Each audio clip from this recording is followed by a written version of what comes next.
Well, at first, you would have to have a life support system because Mars has a low-density atmosphere, only about 1% the density of Earth, and it's primarily CO2.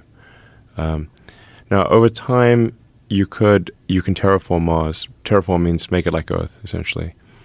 And if you warm Mars up, you will there's a bunch of frozen CO2 that will evaporate, densify the atmosphere, and you'd actually want kind of global warming on Mars. Because Mars is about 50% further away from the sun than the Earth.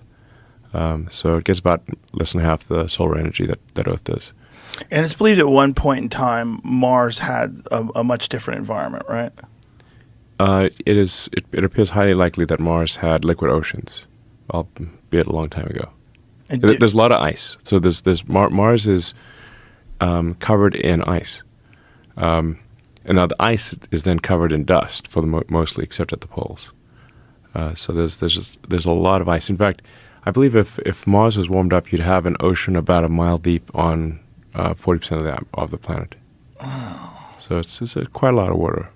And do we think that it was like that at one point in time? The evidence suggests that it is most likely that Mars had liquid water. What's the prevailing theory of its demise?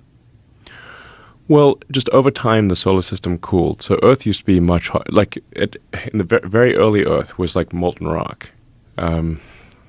So really almost nothing could survive in the beginning. We were just a ball of lava. We're still mostly a ball of lava.